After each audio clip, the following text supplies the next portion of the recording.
His hands were shaking. Johnny Cash stood backstage, leaning against the cold concrete wall. Folsom Prison's corridors echoed around him. 2,000 inmates were waiting. Cameras were ready. The Columbia Records crew had taken their positions, but Johnny couldn't breathe. January 1968.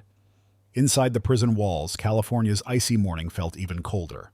Johnny's breath formed clouds in the air. The trembling wasn't just from the cold. He could hear his heartbeat. Fast, irregular, uncontrollable. This had been his idea. A prison concert. Live recording for the inmates. Nobody understood it. Even his manager, Bob Johnston, had looked skeptical. Johnny, why make it harder on yourself? Let's record in a normal studio. But Johnny had insisted. He didn't know why. He just felt it. This was where the music needed to go. Among these men. Because Johnny was like them. Maybe he wasn't physically behind bars, but he was imprisoned in other ways. Now he regretted that decision. Sounds came from the corridor. Heavy footsteps of security guards. Inmates laughing. Producers giving instructions to cameramen. Everyone was ready, except Johnny. The panic attack had started 10 minutes ago. First, heart palpitations. Then shortness of breath. Then sweat. Now his hands were shaking so badly he feared he wouldn't be able to hold his guitar. This wasn't his first prison concert. He'd been doing these shows since 1957. San Quentin, Huntsville, many places he'd taken the stage. But this was different. This would be recorded. The whole world would hear it, and Johnny wasn't ready. Everything had been going wrong in recent months. His amphetamine addiction had reached its peak. His relationship with June Carter was complicated. The divorce proceedings with Vivian continued. His 4 children hated their father. His records weren't selling like they used to. In Nashville, he'd become persona non grata. This concert needed to change everything. Or nothing. Johnny didn't know which outcome he'd face. Guard Mike Peterson approached. A 50-something man with gray hair and a lined face. He'd been working at Folsom for 20 years. He'd seen every kind of problem. Cash, everything all right? We're starting soon. Johnny nodded but wasn't convincing. His body was confessing. His hands were still shaking. His face was pale. His eyes were too bright. Peterson looked more carefully. Hey, really all right? Just a little nervous. How many prison concerts have you done? Many. But this one's different, isn't it? Johnny looked at him. Peterson understood. He wasn't just a guard. He was an expert in human behavior. For 20 years, he'd witnessed people's darkest moments. Yes, Johnny quietly admitted. This is different. Why? Johnny didn't know the answer, or he knew but couldn't say it. This concert felt like his last chance. Not for his music career, for his soul. If he couldn't reach these inmates, he couldn't reach anyone. If he couldn't be real here, he couldn't be real anywhere. Because this time I can't lie to anyone, he whispered. Peterson understood. In Folsom, nobody could lie. Inmates could smell fake from 100 yards away. Only truth worked here. And Johnny was afraid to face the truth. Someone was coming down the corridor. Heavy footsteps. Approaching Johnny. Peterson looked back. Then turned to Johnny. Someone wants to talk to you. Johnny was surprised. Who? Glen Sherley, inmate 5932. He wrote something for you. Glen Sherley was a thin, long-haired man in his 30s. He'd been inside for 5 years on armed robbery charges, but Johnny didn't know these details. He only saw something familiar in the eyes of the man standing before him. Pain, regret, and hope. Glen held a folded piece of paper. Mr. Cash, I wrote you a song called Greystone Chapel, about the chapel here. I thought maybe... His voice was trembling. Not as nervous as Johnny, but a different kind of tension. This man knew his chance. He could talk to Johnny Cash. He could give him his own written song. This was an opportunity not every inmate would get. Johnny took the paper. Read it. The song was simple but sincere. It talked about the prison chapel, about searching for faith, about second chances. The words weren't perfect, but they were real. This is very beautiful, Glen. You really think so?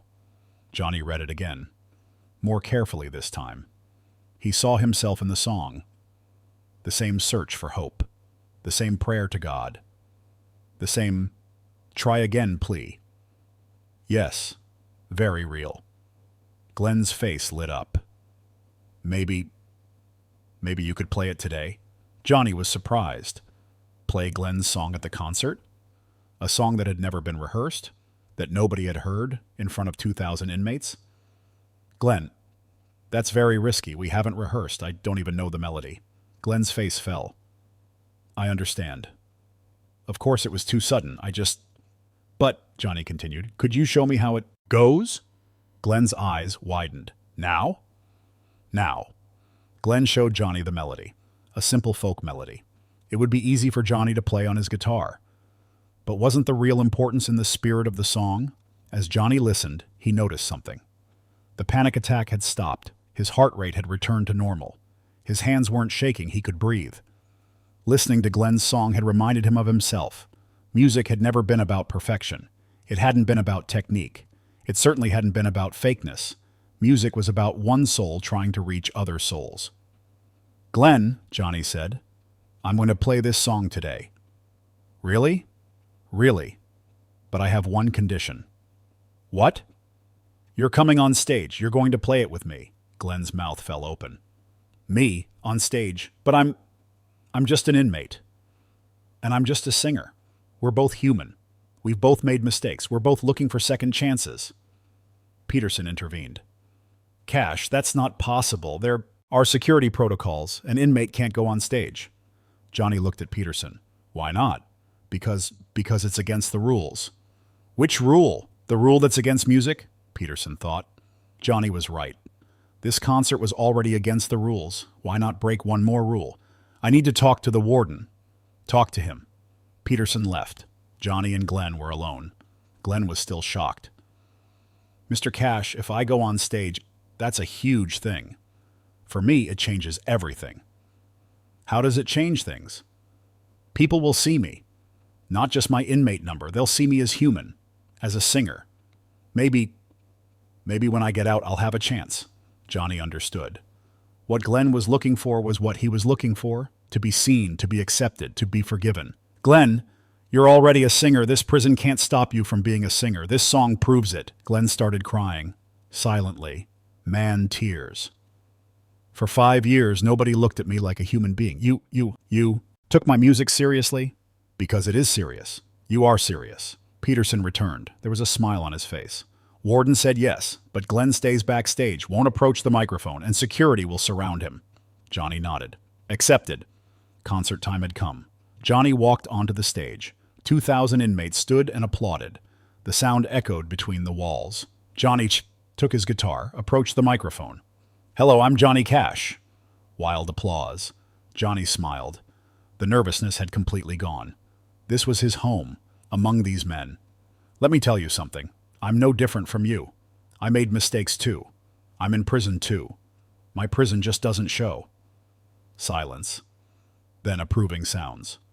Johnny continued. Today I'm going to play you a special song.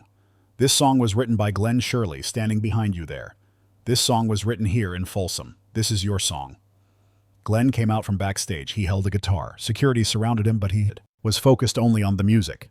He stood next to Johnny. This is Greystone Chapel, Johnny said. The song began. Glen's voice was trembling but strong. Johnny accompanied him. 2 men, 2 guitars, 1 hope. The inmates were completely silent. This was their song, their story, their pain and hope. When the song ended, the silence lasted long. Then, standing ovation. 2,000 men stood up and applauded. For Glen, for Johnny, for music, for the right to be human. Glen was crying. Under the stage lights, in front of thousands of people, tears ran down his cheek, but he was smiling too. Johnny looked at him. How do you feel? I feel alive. For the first time in 5 years. The concert continued. Folsom Prison Blues. I Walked the Line. All the classics were played, but everyone was talking about Greystone Chapel. That moment, that song, that connection. After the concert ended, Johnny found Glen.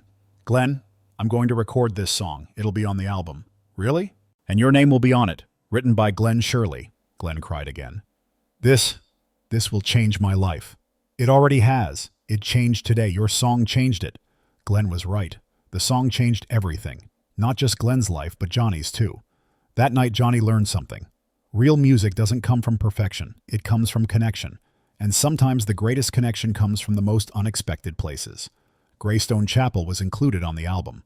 Glen Sherley's name was written on millions of albums. After he got out of prison, he tried to pursue a music career. He wasn't successful, but it didn't matter. What mattered was that night, that stage, that moment. Johnny remembered that concert as his most important performance until the end of his life. Because that night he wasn't just a singer. He became human. And he made other humans too. Music was never about breaking down walls. It was about reminding people that walls didn't exist. That panic attack backstage had taught Johnny something crucial. Fear wasn't the enemy of authenticity. Fear was often the doorway to it. When you're terrified of being false, you're forced to find what's true. Glen Sherley served his time and was released in 1971. The success of Greystone Chapel helped him transition back into society, though his music career never took off as he'd hoped. He struggled with the same demons that haunted many ex-convicts, but for those few minutes on January 13, 1968, he had been seen, really seen. Not as inmate 59 to 32, but as Glen Sherley, songwriter. Years later, when Johnny was asked about the most important moment of his career, he didn't mention the Grand Ole Opry debut, or the hit records, or the awards. He talked about a shaking man backstage at Folsom Prison, and another man who handed him a piece of paper with words written in pencil. "That's when I learned the difference between performing and connecting," Johnny would say. "Glen taught me that music isn't about how good you sound. It's about how real you are. And sometimes you have to be terrified to find out how real you can be." The recording of that concert became one of Johnny's most successful albums. At Folsom Prison, revitalized his career, proved his authenticity, and established him as more than just a country singer. He became a voice for the forgotten, the imprisoned, the lost. But none of that mattered as much as what happened in those minutes before the concert. When a man with shaking hands met a man with a folded piece of paper. When fear met hope. When panic found its purpose. Glen Sherley never knew that his simple act of courage had saved Johnny Cash that day. That his willingness to share his words had stopped a panic attack and restored a legend's faith in his own voice. And Johnny never told him.